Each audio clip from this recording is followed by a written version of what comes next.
শুরু হয়ে গেল আজিমগঞ্জ জংশনের 5 এবং 6 নম্বর প্ল্যাটফর্মে কোচ ইন্ডিকেশন ডিসপ্লে বসানোর জন্য খুঁটি বসানোর কাজ শুরু। আজিমগঞ্জ জংশনের এই 5-6 নম্বর প্ল্যাটফর্মে একদম নসিপুর ব্রিজ হয়ে ট্রেন ঢুকবে। আগামী দিনে এদিক দিয়ে এক্সপ্রেস মেল ট্রেন চলবে, এটা একদম নিশ্চিত। দূরপাল্লাগামী এক্সপ্রেস মেল ট্রেন চালানোর জন্যই এবার আজিমগঞ্জ জংশনের 5 এবং 6 নম্বর প্ল্যাটফর্মেও কোচ ইন্ডিকেশনের ডিসপ্লে বসানোর কাজ শুরু, যেটাতে দেখাবে কোন কোচ কোথায় পড়বে। ইতিমধ্যে 5 নম্বর প্ল্যাটফর্মে অনেকটাই এগিয়ে গেছে এই কাজ। দেখতেই পাচ্ছেন যে এই যে খুঁটি পোতা হচ্ছে, এটা সেই কোচ ইন্ডিকেশন বসানোর জন্যই। আর আজিমগঞ্জ জংশনের 1 থেকে 4 নম্বর প্ল্যাটফর্মে কোচ ইন্ডিকেশনের বক্সগুলো ফিটিংস হয়ে গেছে।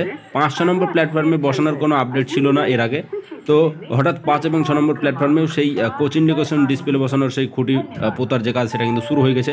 এটা থেকে একদম নিশ্চিত যে আগামী দিনে মানে শিয়ালদা হয়ে এই রুটে ট্রেন চলবে। একদমই সেই মুর্শিদাবাদ স্টেশন থেকে আজিমগঞ্জ জংশন হয়ে ট্রেন চলবে উত্তরবঙ্গের দিকে, উত্তর পূর্ব ভারতের বিভিন্ন জায়গার সঙ্গে লিঙ্ক। আর সেই প্ল্যাটফর্মে দেখতেই পাচ্ছেন সেই কোচ ইন্ডিকেশনের যে খুঁটি ডিসপ্লে বসানোর জন্য সেই খুঁটি বসানোর কাজ। শুধু তাই নয়, আজিমগঞ্জ জংশন একদম পুরোপুরি রেডি। এই 5 ও 6 নম্বর প্ল্যাটফর্ম সিআরএস এর আগে, নসিপুর আজিমগঞ্জ লাইন সিআরএস এর আগে একদম পুরোপুরি রেডি করে তোলা হয়েছে।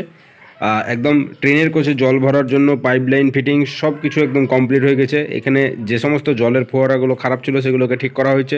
মানুষের বসার জন্য সিটগুলোও সব ঠিক ঠাক, একদম পুরো রেডি। একদম আজিমগঞ্জ জংশনের 5 ও 6 নম্বর প্ল্যাটফর্ম শুধু রেডি, ট্রেনের অপেক্ষা। এই যে 5 এবং 6 নম্বর প্ল্যাটফর্ম একদমই পুরো সেই ভাগীরথী নদীর উপর নসিপুর রেল ব্রিজ পার করে চলে আসবে। সেখানে কোচ ইন্ডিকেশন ডিসপ্লে লাগানোর জন্য খুঁটি বসা যেটা কিন্তু হয়ে গেল। খুব শীঘ্রই সব কিছু চালু হবে আজিমগঞ্জ জংশনের। আর 6 তারিখের পরেই নসিপুর আজিমগঞ্জ লাইনে কী কী ট্রেন চলতে পারে সেসব খবর পাওয়া যাবে বলে সূত্রে খবর। সঙ্গে থাকবেন, সমস্ত আপডেট দেবো। ভালো লাগলে ভিডিওটি